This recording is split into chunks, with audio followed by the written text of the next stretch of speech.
world. We've been working together for 10 years. She was a comedian who gave me my first, allowed me up on her stage because she had this great room. Please welcome to the stage, Jillian. Yeah.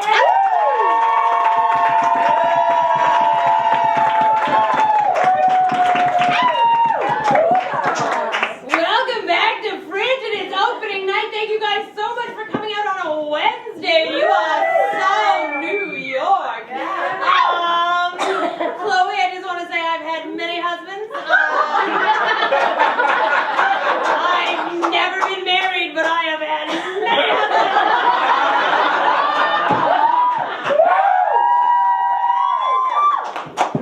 Chloe, is one of you dying? Because, you know, marriage doesn't have to happen anymore unless it's for legal reasons. You're Canadian, you came to the Frigid Festival 3 years ago, fell in love with an American, and now you live above the Eat Me Wiener.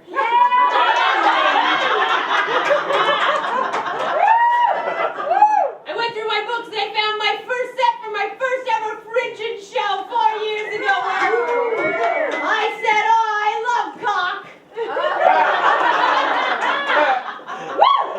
Yeah. And I need a place to stay on Friday. I was so dedicated to my craft back then, I came to the Frigid Festival on a bus. It took 16 hours. 4 days later, I got on another bus to go home to a job that didn't turn out.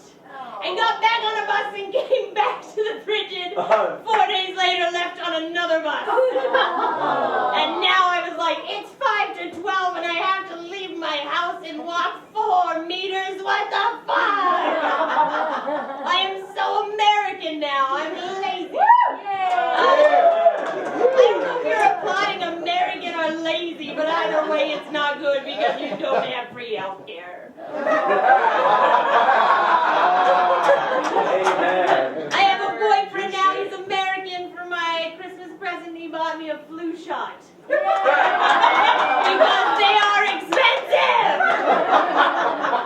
And at home they are free! All of it's free. I've had an MRI, not because I need one, just for fun!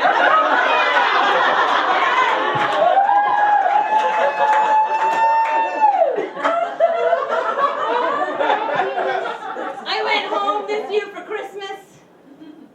Number one, because I just had a hard time being funny because I was so happy.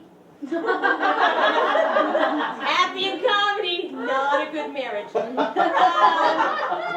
My jokes used to be like, oh man, don't you hate when your boyfriend's wife walks in on you? And now all my jokes are like, oh man, what's the deal with being respected?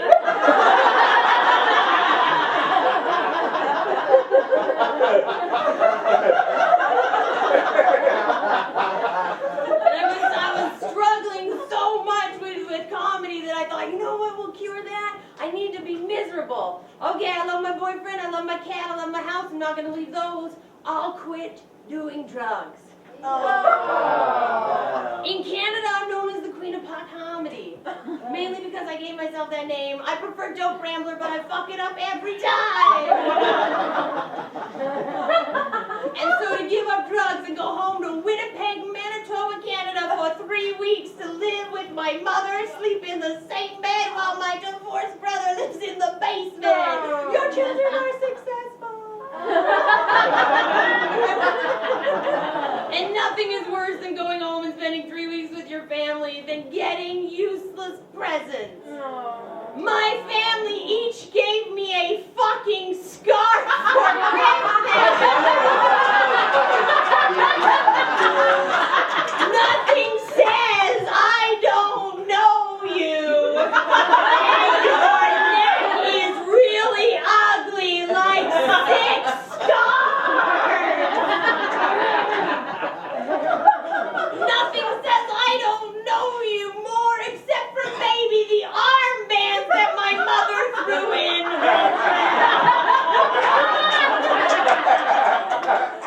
Does anybody know me? I'm already the only blonde with blue eyes in the entire family. I don't fit in. And everyone else is tiny. Go fuck them. Okay, some of us had to be like our great-grandmother. It's not our fault. My mother's a minister. She talks to God for a living. And she prays every night, why couldn't I have 2 daughters who are both a 10 instead of you and your sister who's a 0? Oh, no. I just made that up. She doesn't do that. She's too busy praying for her daughter to stop smoking.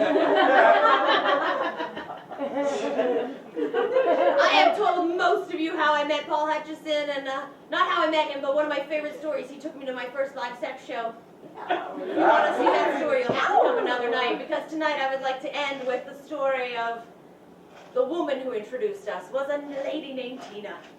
Oh, God bless that poor soul. She lived in a John Hughes fantasy 24/7. One of the most naive people I've ever met in my life. She asked me to do a gig she's organized for Children's Make-A-Wish Foundation. And I'm like, yeah, I could do a clean set. Wait, are there going to be kids there? She goes, no, there's not going to be any sick kids there. There's just going to be the adults raising money. And I'm like, yeah, let's do this.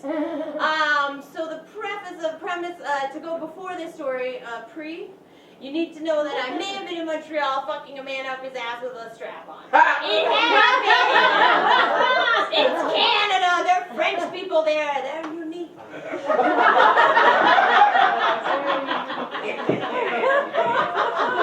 Tina invites me to this gig. She's like, just adults. I get there and I am like, oh man. I get on stage and I'm like, oh, I'm so sorry. I was so late. I was like, oh man, I melted my strap on. Oh! Because the only way to clean that is you have to blanch it in boiling water, Tim. Well,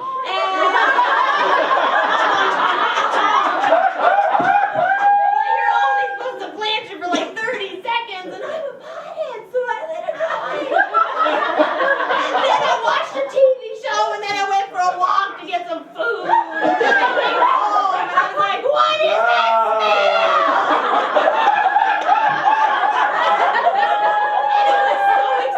And I had those silicone oven mitts, and I was trying to reshape it.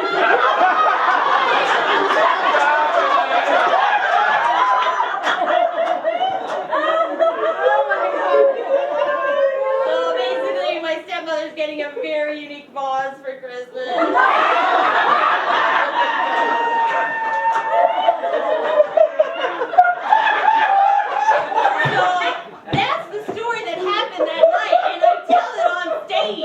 And the crowd is not reacting like you guys.